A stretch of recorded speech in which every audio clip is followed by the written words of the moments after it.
Chairman అయిన తర్వాత November 15వ తేదీన చార్జ్ తీసుకున్న తర్వాత లాస్ట్ ఇయర్ కొన్ని రిఫార్మ్స్ తెచ్చాం. బట్ రిఫార్మ్స్తో కడుపు నిండదు. ఎండ్ ఆఫ్ ది డే ఏంటి, పని అవ్వాలి. ఇది income based organisation, spending based organisation కాదు, ఖర్చు పెట్టే ఆర్గనైజేషన్ కాదు ఇది. సో ఇక్కడ ఏంటి, సర్వీస్ ఇవ్వాలి, ఎంతో కొంత ఆదాయం తెచ్చుకోవాలి. సో రిఫార్మ్స్ తోటి మేము ఏదో చేసాం, లాస్ట్ టైం నేను 410 ఎంప్లాయీని తీసేశాను, దెబ్బలు దోచుకుంటే అది కరెక్ట్ కాదు. బట్ ఏంటి నెక్స్ట్ ఏం చేశామంటే, ఈ రోజు వరకు కూడా మా ప్రభుత్వం వచ్చిన తర్వాత ఫైబర్ నెట్ ద్వారా గతంతో పోలిస్తే మేము ₹1 కూడా ఆదాయం సంపాదించలేదు. అది బాధాకరమైన, చెప్పాల్సిన బాధ్యత నా పైన ఉంది కాబట్టి చెప్తున్నాను. ₹1 కూడా మేము అదనంగా ఆదాయం సంపాదించలేదు. ఒకటి. రెండోది ఏంటి, మెయిన్ ఈ బిజినెస్ యొక్క ముఖ్య ఉద్దేశం ఏంటి, fibre net, phone silent please. రెండోది ఏంటి, ముఖ్యంగా మేము కనెక్షన్స్ ఇవ్వాలి కన్జ్యూమర్స్కి. ఎంటర్ప్రైజ్ బిజినెస్ కావచ్చు, కన్జ్యూమర్స్ కానీ మేము కనెక్షన్ ఇవ్వాలి. కనెక్షన్స్ ఇవ్వాల్సి ఉంటే ఒక్క కొత్త కనెక్షన్ కూడా మేము ఈ 9 నెలలు ఇవ్వలేదు. అది బాధ్యత చెప్పాలా, గర్వంగా చెప్పాలా, సగర్వంగా చెప్పుకోవాలి. కొన్ని మేము ఇన్ని లక్షల కనెక్షన్స్ ఇచ్చామని, అలా పోయి ఒక్క కనెక్షన్ కూడా ఇవ్వలేదని చెప్పాల్సిన పరిస్థితి వచ్చింది. ఇప్పుడు నేను చెప్పకపోయినా కూడా ఇది నా బాధ్యత చెప్పాలి, రేపు మాపు బయటకు వస్తాయి కాబట్టి. ఒక్క కనెక్షన్ కూడా, ఒక్కటంటే ఒక్క కనెక్షన్, మార్క్ మై వర్డ్, ఈ 9 నెలలు మా ప్రభుత్వం వచ్చిన తర్వాత ఒక్క కనెక్షన్ కూడా ఇవ్వలేకపోయినాం. రెండోది వచ్చేసరికి నెట్వర్క్ ఇష్యూస్. అంటే మేము కేబుల్ కనెక్షన్స్ ఇవ్వడమే కాకుండా ఇవన్నిటికి కూడా ఈ కేబుల్ రావాలన్నా, ఇంటర్నెట్ బాగా రావాలంటే నెట్వర్క్ అనేది ఉంటుంది. మాకు 78,000 కిలోమీటర్ల ఆప్టిక్ ఫైబర్ కేబుల్ ఉంటే, ఈ ప్రభుత్వం వచ్చిన తర్వాత, మా ప్రభుత్వం వచ్చిన తర్వాత ప్రతిరోజు ఈ మూల నా మూల నెట్వర్క్ ప్రాబ్లం ఉంటూనే ఉంది. కేబుల్ ఆపరేటర్లు ఏమంటున్నారంటే, గత ప్రభుత్వంలో బిజినెస్ చేయకపోయినా కూడా, మమ్మల్ని ఎల్లగొట్టినా కూడా కనీసం ఉన్న కాడికి నెట్వర్క్ అన్న బాగుండేది, ఈసారి ఆ నెట్వర్క్ కూడా లేదనేది వాపోతుండ్రు. ఆ మెసేజ్లు చూస్తే మమ్మల్ని చంపేయండి సార్ ఒకేసారి కొంతమంది, ఈ రోజు ఈ టార్చర్ ఏంది అంటున్నారు. ఇది ముఖ్యంగా నేను చెప్పదలుచుకుంది. ఒకటి, కొత్త బిజినెస్ చేయలేదు, ఒక కనెక్షన్ ఇవ్వలేదు, ₹1 సంపాదించలేదు. ప్రతిరోజు నెట్వర్క్ ప్రాబ్లం. ఎందుకంటే ప్రతిరోజు కాదు, ఇది పవర్ ఎలాగనో, విద్యుత్ ఎలాగనో, ఇంటర్నెట్ కేబుల్ అనేది కూడా ఒక్క నిమిషం కూడా పోవడానికి లేదు. ఎందుకంటే ఎప్పుడు టీవీ చూస్తుంటారు జనాలు, ఇంటర్నెట్ వాడుకుంటుంటారు కాబట్టి ఇంటరప్షన్ అనేది ఉండకూడదు. అటువంటి వ్యవస్థ ఇది. అలాంటిది ఆల్మోస్ట్ డే టు డే బేస్న ఏదో ప్రాబ్లం వస్తూనే ఉంది. ఎందుకు చెప్పాల్సి వస్తుందంటే, చెప్పకపోతే బాగోదు, మళ్ళీ మేము దాచుకోవడం కరెక్ట్ కాదని దీంట్లోకి వస్తున్నాను. ఇది అధికారులు, ఏ స్థాయిలో అధికారులు పనిచేస్తుండటానికి ఇది బెస్ట్ ఎగ్జాంపుల్. ఇది ఎందుకంటే నేను నవంబర్ 15 చార్జ్ తీసుకున్న తర్వాత కొన్ని రిఫార్మ్ చేశాను, ఉరికిస్తున్నాను, కొన్ని పనులు చేపిస్తున్నాను. బట్ 9 నెలల నుంచి లేదా కొత్త మేనేజ్మెంట్ గత 8 నెలల తర్వాత నుంచి వచ్చిన తర్వాత కూడా ఇది జరగలేదంటే కారణం పూర్తిగా నేను మళ్ళీ ఇందులో చెప్తున్నాను, మా పార్టీ అధినేత శ్రీ నారా చంద్రబాబు నాయుడు గారిదో, లోకేష్ గారిదో, లేకపోతే ఈ శాఖ మంత్రి శ్రీ బీసీ జనార్దన్ రెడ్డి గారిదో తప్పు కాదు. వాళ్ళు మాకు క్లియర్ డైరెక్షన్స్ ఇచ్చారు, ఫ్రీ హ్యాండ్ ఇచ్చారు, మీరు చేయమని. ఏంటయ్యా చేసింది? కొత్త మాసు దినేష్ కుమార్ గారు ఐఏఎస్ ఆగస్టులో ఛార్జ్ తీసుకున్నాడు. వచ్చిన తర్వాత ఒక్కరోజు కూడా దీని మీద ఈ బిజినెస్ పెంచాలి, ఒక్క కనెక్షన్ తేవాలి అనేది ఏ రోజైనా ఫోకస్ చేశారా? ఇన్ని నెట్వర్క్ ఇష్యూస్ వస్తుంటే ఎందుకు ఫోకస్ చేయలేకపోయారు? ఎన్నిసార్లు చెప్పుంటాము? ఆపరేటర్లు ఎంతమంది వచ్చారు, అపాయింట్మెంట్లు కూడా లేకుండా వాళ్ళు ఎవరిని కలవనీయకుండా ఇంటికి పంపించారు. టైం ఇవ్వకపోతుంది. పోనీ టైం ఇవ్వకపోయామా, చేసామా అంటే, మనం ఏమైనా పని చేసామంటే పని చేసిన పాపాన పోలేదు. మరి ఎలా వస్తుంది? 1 నెల 2 నెలలు అంటే ఓకే, 3 నెలలు అంటే ఓకే, 4 నెలలు, 5 నెలలు, 6 నెలలు, 9వ నెల, అప్పుడు ఎవరికన్నా జెస్టేషన్ పీరియడ్ అని ఉంటుంది, జెస్టేషన్ పీరియడ్ కూడా దాటిపోయింది ఇది. సో ఏమనాలి? నేనేమంటానంటే, వారికి ఒక రైట్ హ్యాండ్, ఒక లెఫ్ట్ హ్యాండ్, ఒక ఫ్రంట్ హ్యాండ్ ఒకరిని పెట్టుకొని ఆర్గనైజేషన్ ఒక్క అడుగు కూడా ముందుకు పోనీయకుండా ఈ విధంగా చేసుకొచ్చారు. అంటే నేను ఏమంటానంటే, ఇది ఏమైనా ప్రభుత్వం పైన జరుగుతున్న కుట్ర అనుకోవాలా, వీళ్ళు ఏమైనా బ్లాక్ షీప్స్ అనుకోవాలా, లేదా పాత ప్రీవియస్ మేనేజ్మెంట్ చేతులతో కలిపి అప్పుడు ఎన్నో స్కాములు జరిగినాయి, ఈ ఆర్గనైజేషన్ ఇక చంపేస్తే ఇప్పుడు ఇక చనిపోయినప్పుడు ప్రీవియస్ స్కామ్స్ కూడా వెరిఫై చేయడానికి అవకాశం ఉండదు కాబట్టి ఆ విధంగా ముందుకు వెళ్తున్నారని నాకు డౌట్ వస్తుంది. నేను వైఎస్ఆర్సీపీ పార్టీతో చేతులు కలిపానని నేను అనట్లేదు, పార్టీలకు దీనికి సంబంధం లేదు. నేను అధికార యంత్రాంగం గురించే మాట్లాడుతున్నాను. గతంలో ఉన్న అధికార యంత్రాంగం ఏంటి, ఇప్పుడున్న అధికార యంత్రాంగం ఏంటి, మా సంస్థకు సంబంధించి వాళ్ళతో ఏమైనా చేతులు కలిపారని నాకు డౌట్ వస్తుంది. లేకపోతే ఈ దారుణం ఏంటి? ఇప్పుడు ఒకరు సమస్యలు, ఎక్కడైనా సమస్యలు వస్తాయి. బిజినెస్ మనము ఒక 1000 కోట్లు టార్గెట్ పెట్టుకుంటే ఒక 200 కోట్లు 300 కోట్లు తగ్గొచ్చు, లేదా 400 కోట్లు తగ్గొచ్చు, 500 కోట్లు తగ్గొచ్చు. అసలు ₹1 కూడా రాలేదంటే, అసలు టార్గెటే పెట్టకపోతే, అసలు ప్రయత్నాలే లేకపోతే ఏం ఐఏఎస్ ఆయన దినేష్ గారు? Such a youngster. నేను డైరెక్ట్గా పాయింట్ బ్లాంక్లు ఎందుకు చెప్తున్నా అంటే, అధికారులు ఇంత లెథార్జిక్గా మా ముఖ్యమంత్రి గారు పదే పదే పదే పదే నెత్తు నోరు కొట్టుకొని చెప్తున్నాడు ఆయన, మీరు విధుల్లో అలసత్వం వహించొద్దు, మీరు విధుల్లో అలసత్వం వహించొద్దు, ఎప్పటికప్పుడు పనులు చేయండి, ఏదైనా ఉంటే మా దృష్టికి తీసుకురండి అని చెప్తే అసలు మొదలే పెట్టకపోతే ఏం చేయాలి? ఇందులో భాగంగా వారు ఎండీగా ఐఏఎస్ అయితే ఉన్నారు, బట్ వారికి చేదోడు వాదోడుగా ఉంటే అసలు బిజినెస్ను ఒక అడుగు కూడా ముందుకు పోనీయకుండా 3 వ్యక్తులు ఉన్నారు. అంటే మిగతా వాళ్ళు కూడా ఉన్నారు, ఇలా 3 అనే కాదు, ఇలా 3 అయితే స్పాట్లో టెర్మినేట్ చేస్తున్నా. ఈడీ హెచ్ఆర్ గారు మేడం ఇమ్మీడియట్గా ఈరోజు ఈ 3 పేర్లు చదువుతున్నాను, వాళ్ళకి ఇమ్మీడియట్గా టెర్మినేషన్ ఇవ్వండి. అఫ్కోర్స్ సబ్జెక్ట్ 1 month నోటీస్ ఇవ్వండి, కానీ ఈ రోజు రేపు నాలా ట్రాన్స్ఫర్ చేసుకొని they should not be here. ఒక్క రోజున కూడా ఈ ఆర్గనైజేషన్కి మంచిది కాదు. నోటీస్ అయితే 1 month పీరియడ్ నోటీస్ ఇవ్వండి, but their services not required today onwards, just నాలా ట్రాన్స్ఫర్. వాడు 3 పేర్లు ఏంటంటే, ఒకటి పప్పు సత్యరామ భరద్వాజ గారు, is a chief technology officer. Technology officer అంటే ఇతను ఈ నెట్వర్క్ మొత్తం ఇతని చేతిలోనే ఉంటుంది. ఇప్పుడు నేను చెప్పా కదా, ప్రతిరోజు ఏదో ఒక సమస్య రాష్ట్రంలో వస్తుందని చెప్పేసి ఇతని చేతిలో ఉండే టెక్నాలజీ ఆపరేషన్స్. రెండోది వచ్చేసరికి గంధంశెట్టి సురేష్ గారు, ఇతని చేతిలో బిజినెస్ హెడ్. ఇతని చేతిలో మొత్తం బిజినెస్ ఉంటుంది. ఇందా చెప్పే కదా, ₹1 బిజినెస్ రాలేదు, ఒక్క కనెక్షన్ కూడా కొత్తది కాలేదు. ఇతని మీద గతంలో కూడా ఆంధ్రజ్యోతి వాళ్ళు రాశారు, ఫైబర్ ప్రక్షాళన ఏదని. హరిగారు మీదే కదా రాశారు, ఇదే ప్రక్షాళన ఈ పొద్దు చేస్తాను. అతని మీద పర్టికులర్ అతని పేరుతో రాస్తూ మిగతా ఓవరాల్ కూడా అడిగారు ఫైబర్ ప్రక్షాళన ఏది. వాస్తవం చెప్పాలంటే మాకంటే ముందు, ప్రతిపక్షం కంటే ముందు కూడా హరిగారు ఆ రోజు ఆంధ్రజ్యోతిలో ఫైబర్ ప్రక్షాళన ఏదని చెప్పేసి అడగడం జరిగింది. సో ఈరోజు కొంత ఇంతకుముందు అయింది, ఇప్పుడు కొంత. 3వ వ్యక్తి పేరు మేడం శశాంక్ హైదర్ ఖాన్. ఇతను వచ్చేసరికి ప్రొక్యూర్మెంట్లో ఉంటూ గత మేనేజ్మెంట్లో ఎన్నో అవకతవకలు జరిగితే ప్రొక్యూర్మెంట్లో ఒక్క విషయాన్ని కూడా చైర్మన్గా నాకు ఒక్కరోజు కూడా వచ్చి చెప్పిన పాపాన పోలేదు. విజిలెన్స్ వాళ్ళు చెప్తాను, విజిలెన్స్ వాళ్ళు వస్తే వాళ్ళకు కూడా సహకరించిన పాపాన పోలేదు. ఆ పాయింట్కి వస్తాను. వీళ్ళు 3 మేడం ఇప్పుడు నేను చదివిన పేర్లు, వీళ్ళు 3ని ఇమ్మీడియట్గా ఈ రోజే టెర్మినేట్ చేస్తూ నాలెడ్జ్ ట్రాన్స్ఫర్ చేసుకున్న తర్వాత సబ్జెక్టు ఇవ్వండి. వీళ్ళు 3 ఏదైనా అతిక్రమం చేసినా ఏది చేసినా కూడా తదుపరి చర్యలు చాలా కఠినంగా ఉంటాయి, అందులో మొహమాటం ఏం లేదు. ఎవరు ఛార్జ్ చేపించుకున్నా కూడా. శశాంక్ హైదర్ ఖాన్, ఇతను ప్రొక్యూర్మెంట్ డిపార్ట్మెంట్లో అసిస్టెంట్ మేనేజర్. సో ఇది. 3వది ఏంటంటే, మీ అందరికీ తెలుసు, నేను డిసెంబర్ 24వ తేదీన ప్రెస్ మీట్ పెట్టి 410 మందిని ఒకే రోజు ఇర్రెగ్యులర్ ఎంప్లాయీస్ అని చెప్పేసి నేను తీసేయడం జరిగింది. గుర్తుంది కదా అందరికీ, మీ అందరికీ, మీడియా వాళ్ళకి. అయితే ఒకసారి చైర్మన్ స్థానంలో ఒక ఆఫీసు డెసిషన్ తీసుకున్న తర్వాత 410 మంది తీసేయమన్న తర్వాత వాళ్ళందరూ ఇర్రెగ్యులర్ ఎంప్లాయీస్, అంటే వాళ్ళకి ఏం నోటీస్ పీరియడ్ కూడా ఇవ్వాల్సిన అవసరం లేదు. ఈ రోజుకి అంటే దాదాపు 2 నెలలు అవుతున్నా కూడా ఈ రోజుకి ఒక్క ఎంప్లాయీని కూడా తీసేటట్టుగా అఫీషియల్ ఆర్డర్స్ ఇవ్వలేదు. వాళ్ళందరికీ డిసెంబర్ శాలరీస్ పే చేయడం జరిగింది, జనవరి శాలరీస్ పే చేయడం జరిగింది. ఇప్పుడు మళ్ళీ ఫిబ్రవరి కూడా ఈరోజు ఇంకా 10 రోజులు ఉంటే ఈ నెల కూడా అయిపోతుంది, ఈ నెల కూడా శాలరీస్ పే చేయాలి. ఎందుకంటే నేను ఇన్స్ట్రక్షన్స్ ఇచ్చినా కూడా అఫీషియల్గా అధికారులు ఆర్డర్స్ ఇవ్వకపోతే, అది ఎండీ గారు కావచ్చు లేదా ఈడీ హెచ్ఆర్ కావచ్చు, ఆ రోజున ఈడీ హెచ్ఆర్ ఇవ్వకపోతే అది అఫీషియల్గా వాళ్ళు ఉన్నట్టే లెక్క. సో ఈరోజు జీతాలు పెద్దలు దాదాపు ₹1.5 ఎవడికి పుట్టిన దండగా ఇది. ఈరోజు ఎవరు కట్టాలి డబ్బులు? ఇదంతా ఇర్రెగ్యులర్ ఎంప్లాయీస్ వాళ్ళు, రెగ్యులర్ ఎంప్లాయీస్ కూడా కాదు. ఎందుకు ఆఫీస్ ఆర్డర్స్ ఎవరు? 24 డిసెంబర్లో నేను టెర్మినేట్ చేసిన తర్వాత క్లియర్గా ఇన్స్ట్రక్షన్ చేయడం జరిగింది. తర్వాత మొన్న 28 జనవరి తేదీన మినిస్టర్ గారు ఇక్కడికి వచ్చి రివ్యూ చేసి ఆ రోజు మినిస్టర్ గారికి చెప్పడం జరిగింది.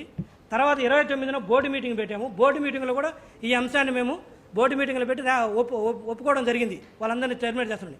బోర్డు మీటింగ్ అయిపోయి కూడా దాదాపు 20 రోజులు దాటింది. అంటే మేము అంత ఎట్లా కనపడుతున్నాం చెప్పాలంటే, ఒకసారి ఇన్స్ట్రక్షన్స్ ఇస్తే ఇంప్లిమెంట్ అవ్వాలి కదా. అంటే నీకు ఆర్డర్స్ సైన్ చేయడానికి బాధ ఏంటంటున్నాను. మరి ఎవరు సైన్ చేయాలి? ఎవరు చేయాలి సైన్ చెప్పండి? ఒక ఎండీగా ఉన్న వ్యక్తులు సైన్ చేయాలి, ఒక ఈడీగా ఉన్న వ్యక్తులు సైన్ చేయాలి. అధికారులు ఇట్లా వాళ్ళను టెర్మినేట్ చేయడానికి మేము నిర్ణయం తీసుకున్న తర్వాత మీకు భయం ఏంటి? భయమా? లేదా వాళ్ళు ఏమన్నా వాళ్ళ చేతులు కలిపారా? లేదా ప్రీవియస్ మేనేజ్మెంట్తో రిక్రూట్ చేసిన ఎంప్లాయీస్ కాబట్టి వీళ్ళందరూ వాళ్ళు చెప్తే ఆపారా? కారణాలు అయితే నాకు తెలియదు. ఈ రోజు కూడా వాళ్ళు సంస్థలో ఆన్ రికార్డ్స్లో ఉన్నారు, పనిచేస్తున్నా ఎక్కడ ఉన్నారో నాకు తెలియదు. ఎందుకంటే అప్పటికే తెలియదు, ఇప్పుడు ఎలా తెలుస్తారు? సో ఎందుకు తీయలేదు? దీనికి సమాధానం చెప్పాలి. సో ఇదొకటి. దానికి మించి ఇంకొకటి ఏంటంటే, మాకు జిఎస్టీ ఇష్యూ ఒకటి వచ్చింది. ఎంత దారుణం అంటే, జిఎస్టీలో 2 దశలు ఉంటాయి. ఒకటి ఇన్వెస్టిగేషను, 2 అడ్జుడికేషన్ అంటారు. అంటే మన పోలీస్ డిపార్ట్మెంట్లో ఇన్వెస్టిగేషన్, తర్వాత ఛార్జ్ షీట్ ఫైల్ చేసిన తర్వాత కోర్టు ట్రయల్ ఉంటుంది. అలా ఉంటే ఇన్వెస్టిగేషన్ కంప్లీట్ అయిపోయి మీ మీద ఛార్జ్ షీట్ ఫైల్ చేస్తున్నాం అంటే షోకాజ్ నోటీస్ అంటారు దీంట్లో జిఎస్టీలో, అక్కడేమో పోలీస్ కేసులు ఛార్జ్ షీట్ అంటారు. ఛార్జ్ షీట్ ఫైల్ చేశాము కోర్టులో, అంటే ఇక్కడ షోకాజ్ నోటీస్ మీరు వచ్చి సమాధానం చెప్పమంటే జిఎస్టీ వాళ్ళు వకాలత్తు కూడా ఫైల్ చేయలేదు తెలుసా. రిప్రజెంట్ చేసి డాక్యుమెంట్స్ ఇవ్వడం పక్కన పెట్టండి, వకాలత్తు కూడా ఇవ్వలేదు. దానిలో భాగంగా ఏమైంది తెలుసునా, వకాలత్తు కూడా ఇవ్వకపోతే 377 కోట్ల రూపాయలు ట్యాక్స్ డిమాండ్, ఇంట్రెస్ట్, పెనాల్టీస్ పంపించారు. ఎప్పుడు పంపించారు? మొన్న 23వ తేదీ జనవరిలో పంపించారు. అంటే ఇంకొక 5 రోజులు ఉంటే నెల కావస్తుంది. ఇది ఎవరికి తెలియదు, చైర్మన్గా నాకు కూడా తెలియదు. వస్తే దాన్ని కూడా మర్చిపెట్టి దాచిపెట్టి కూర్చున్నారు. 377 కోట్లు ఈ సంస్థ బతికి, ఈ సంస్థ ప్రాణం ఎంత, దానికి వేసిన పెనాల్టీ ఎంత, పోనీ ఉట్టి పుణ్యానికి వచ్చింది రిప్రజెంట్ చేయక.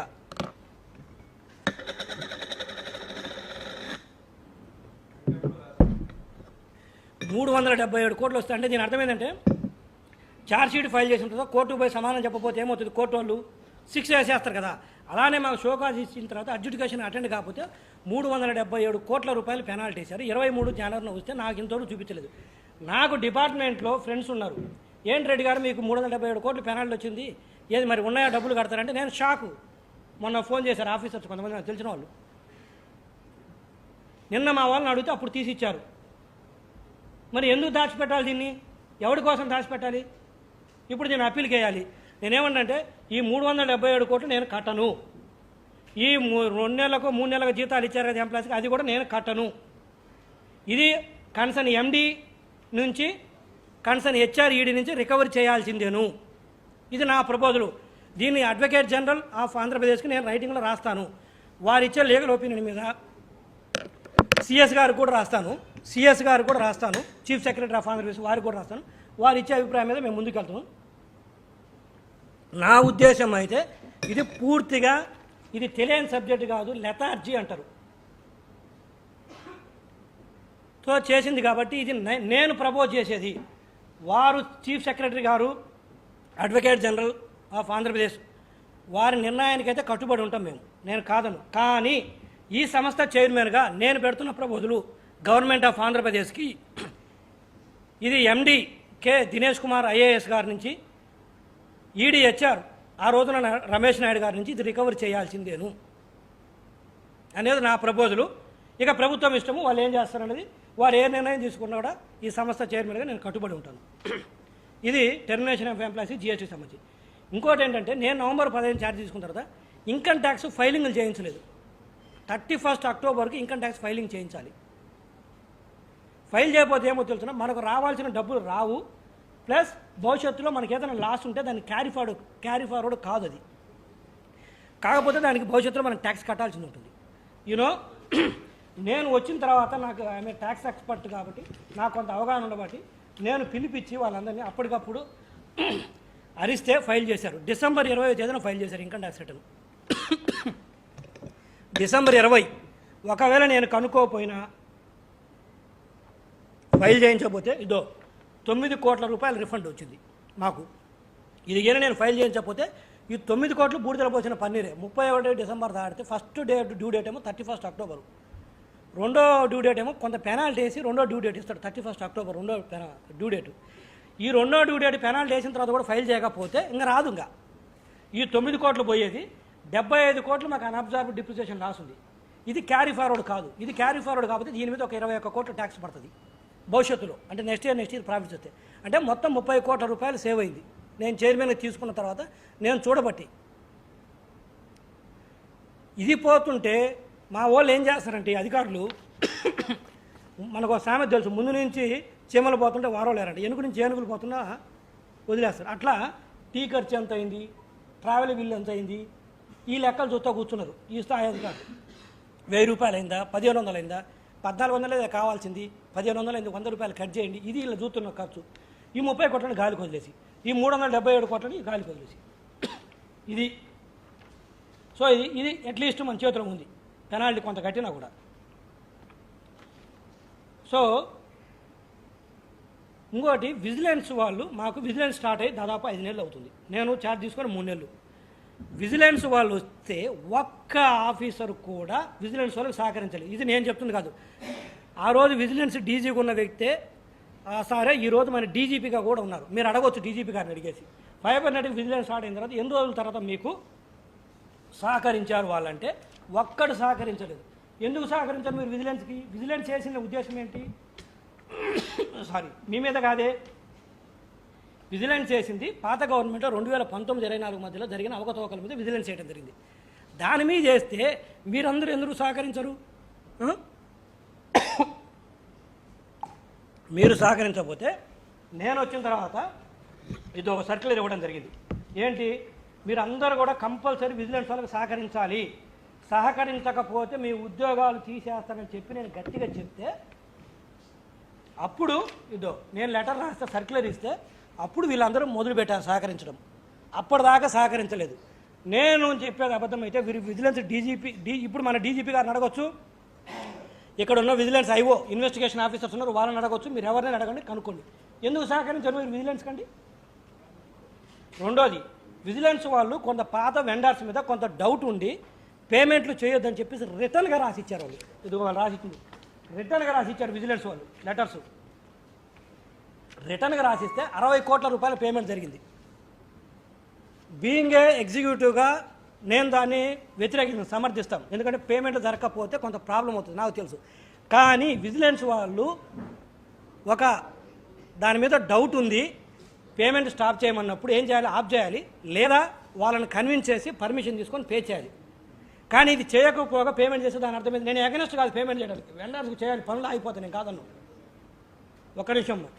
సో ఇది ఒక పాయింట్. పేమెంట్ చేయడం జరిగింది. ఎలా పేమెంట్ చేస్తారు? నేను ఈ 60 కోట్లను కూడా వాళ్ళ నుంచే రికవర్ చేయాలని ఆంధ్రప్రదేశ్ ప్రభుత్వానికి నేను చెప్తున్నాను. తర్వాత వాళ్ళ ఇష్టం, నాకు సంబంధం లేదు. ఏ నిర్ణయం తీసుకుంటారనేది వాళ్ళ ఇష్టం. ఎందుకంటే విజిలెన్స్ నుంచి పర్మిషన్ లేకుండా చేశారు. పే చేయొచ్చు విత్ సబ్జెక్ట్ పర్మిషన్. రెండోది వచ్చేసరికి మీ అందరూ తెలుసు, వ్యూహం సినిమా గురించి మన కంప్లైంట్ వస్తే, వ్యూహం సినిమా గురించి వస్తే నేను వాళ్ళకు నోటీసులు ఇవ్వడం జరిగింది. 15 రోజుల లోపు డబ్బులు పే చేయమన్నాను, ఇవ్వలేదు. తర్వాత మేము చేయాల్సిన కర్తవ్యం ఏంటి? ఎఫ్ఐఆర్ కంప్లైంట్ చేయాలా? నేను ఎఫ్ఐఆర్ కంప్లైంట్ చేయాలని complaint copy being an advocate నేను ఓన్గా డ్రాఫ్ట్ చేసి పెడితే సైన్ చేయరు వీళ్ళు అధికారులు. కంప్లైంట్ మీద నేను చేయకూడదు కదా, కంప్లైంట్ మీద సైన్ చేయాల్సింది ఎవరు? అధికారులే కదా. అధికారులు సైన్ చేయరు. ఎవరిని కాపాడదాం అనుకుంటారు? అప్పుడు ఈ ఫైబర్ నెట్ ఎలా తయారు చేశారంటే ఏనుగు లెక్క ఉన్న ఫైబర్ నెట్ని పీనుగు లెక్క తయారు చేసి పడేశారు. ఆల్రెడీ వాళ్ళు ఏనుగు లెక్క ఉన్న ఫైబర్ నెట్ని పీనుగు లెక్క తయారు చేసిపోతే ప్రీవియస్ మేనేజ్మెంట్ ఈ ఆ శవాల మీద పేలాలు ఏరుకోవడం అంటే ఇదే ఇల్లు. ఇప్పుడున్న మేనేజ్మెంట్, ఇప్పుడున్న అధికారులు మా సంస్థలో ఏంటిది? వీటన్నిటికీ రెండోది వచ్చేసరికి నేను చైర్మన్ అయిన తర్వాత నాకు బుక్స్ ఆఫ్ అకౌంట్స్ చూపించమని నేను అడిగితే ఈ రోజుకి నాకు బుక్స్ ఆఫ్ అకౌంట్ చూపించలేదు. నాకు బుక్స్ ఆఫ్ అకౌంట్ చూపించినా కూడా చాలా వరకు కొన్ని సమస్యలు పరిష్కారం అయింది. నాకు నేను అడిగితే మీకు బుక్స్ ఆఫ్ అకౌంట్ చూపించాల్సిన అవసరం లేదంటారు. అసలు బుక్స్ ఆఫ్ అకౌంట్స్ ఇవ్వాల్సిందే చైర్మన్కి. బుక్స్ ఆఫ్ అకౌంట్స్ ఏజీఎం నడిస్తే వచ్చి సబ్మిట్ చేసేదే మొత్తం పిన్ టు పిన్ తీసుకొచ్చి సబ్మిట్ చేయాల్సిందే చైర్మన్కి. అయితే చైర్మన్కి బుక్స్ ఆఫ్ అకౌంట్స్ ఇవ్వమంటారు అంటే ఏం దాద్దామని, ఎవరిని కాపాడదామని మీరందరూ? ఒక ఐఏఎస్ స్థాయిలో, ఒక డిప్యూటీ కలెక్టర్ స్థాయిలో మీరు చేసే పని ఇదా? మా దగ్గర ఎండీగా ఐఏఎస్ ఉంటారు, ఈడీలుగా డిప్యూటీ కలెక్టర్స్ ఉంటారు. ఒక ఐఏఎస్ ఒక డిప్యూటీ కలెక్టర్ చేసే పనులు ఇవి. తర్వాత ఆడిట్ 2023-24 మనకు తెలుసు కదా, సిఏజీ ఆడిట్ నడుతుంది ప్రభుత్వ రంగ సంస్థలకి. 2023-24 ఆర్థిక సంవత్సరానికి ఇంతవరకు ఆడిట్ స్టార్ట్ కాలేదు. 2024-25 కూడా ఇంకొక నెలలో పూర్తవుతుంది. దీనికి కూడా స్టార్ట్ కావాల్సింది. 2023-24 స్టార్ట్ కాకపోతే ఇదిగో సుబ్బారాయుడు గారు అని చెప్పేసి దీనికి ఆడిటర్స్ వాళ్ళు, Subbarayudu garu CAs auditors, P Subbarayudu and co chartered accountants auditors 3 సార్లు లెటర్స్ రాశారు.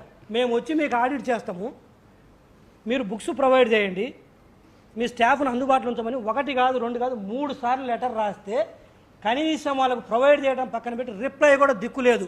ఏది? 2023-24 ఆర్థిక సంవత్సరానికి వాళ్ళు ఆ సంవత్సరానికి 3 సార్లు రాస్తే దిక్కు లేదు రిప్లై. 24-25 కూడా అయిపోని వస్తుంది ఇంకొక నెలలో. ఇది పరిస్థితి.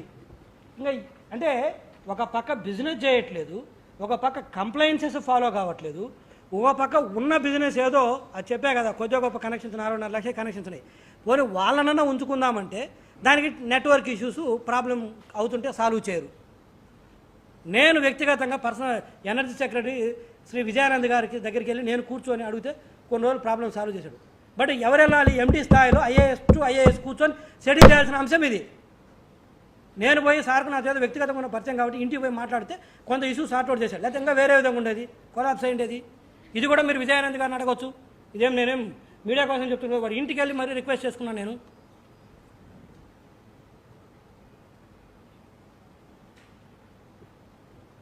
నేను ఎంతో దీన్ని ప్రొఫెషనల్ మేనర్లో ఈ ఆర్గనైజేషన్ రన్ చేసుకోవాలనుకుంటుంటే నీట్గా రన్ చేస్తే దాదాపు 2,000 కోట్ల రూపాయలు టర్న్ ఓవర్ చేయడానికి స్కోప్ ఉన్న సంస్థ ఇది. అలాంటిది 200 కోట్ల టర్న్ ఓవర్, అది కూడా లాస్ట్ ఇయర్. ఈ సంవత్సరం ఎంత వస్తుందో చూడాలి మార్చి తర్వాత. నీట్గా రన్ చేద్దామంటే ఇదేం కర్మ. మరి ఇది ఇప్పుడు మీ అందరికీ తెలుసు, అవినీతి వేరు, ద్రోహం వేరు. మనకు పాకిస్తాన్కి యుద్ధం వచ్చిందనుకోండి, యుద్ధ సామాగ్రి కొంటాం మనం. ఒక 1000 కోట్లకి యుద్ధ సామాగ్రి కొన్నప్పుడు ప్రొక్యూర్మెంట్ వాళ్ళు లేదా ఏదో కొంత కక్కుర్తి పడి 10% కమిషన్లు తీసుకుంటారు. అది అవినీతి, కరెక్ట్? అసలు యుద్ధ సామాగ్రి కొనకుండా ఈడ ఒక 100 కోట్ల కమిషన్. పాకిస్తాన్ వాడు వచ్చేసి నువ్వు కొనొద్దు, నీకు ఒక 150 కోట్ల కమిషన్ ఇస్తారంటే ఆ 150 కోట్ల కమిషన్ తీసుకొని అసలు మెటీరియల్ కొనవు, యుద్ధ సామాగ్రి కొనకపోతే అది ద్రోహం. అవినీతినైనా క్షమించవచ్చు కానీ ద్రోహాన్ని క్షమించకూడదు అంట నేను అనేది. ఇక్కడ చాలా చర్యలు అవినీతి కంటే కూడా అవినీతితో పాటు ద్రోహం చేసే చర్యలు చాలా ఉన్నవి. అది నేను చెప్పేది. సో నేను వచ్చేసి ఇది అడ్వకేట్ జనరల్ గారికి చీఫ్ సెక్రటరీగా రాస్తాను. నా సంస్థ చైర్మన్గా నేను పెట్టే ప్రపోజల్ ఇది. ఇంత లెథార్జీ, ఇంత లెక్కలేనితనము, ప్రభుత్వ సొమ్ము అంటే ప్రజల సొమ్ము అంటే నాది కాదు కాబట్టి, నాకు అనవసరం కాబట్టి నేను ఎట్లనైనా ఉంటాను, నన్ను అడిగేవాళ్ళు లేడు, మాకు రెమెడీస్ ఉన్నవి, ఇమ్యూనిటీ ఉంది మాకు అధికారులకి, మా ఇష్టం వచ్చినట్టు బిహేవ్ చేస్తాము అని చేస్తానంటే నేను చేసేది ఏం లేదు. మీకు ఉన్నాయి remedies, but at the same time along with your remedies మీకున్న గౌరవంతో పాటు మీకు బాధ్యతలు కూడా ఉన్నవి. అది గుర్తుపెట్టుకోవాలి. ముఖ్యమంత్రి గారు పదే చెప్తున్నది మీరు పాటించాలి. ఇది నా సంస్థకు సంబంధించింది, మిగతా సంస్థల గురించి నేను మాట్లాడలేదు. కానీ ఈరోజు ఇలా నేను చెప్పిన ఇన్కమ్ ట్యాక్స్ జిఎస్టీ ఇష్యూలు చాలా ఐటలు ఉన్నాయి, పట్టించుకోవట్లేదు. మరి ఎందుకు ఇంత డోంట్ నో ఇంతగా దిగజారుతున్నా నాకు అర్థం కావట్లేదు. సో ఇది నేను చెప్పేది. మీరు ఏదైనా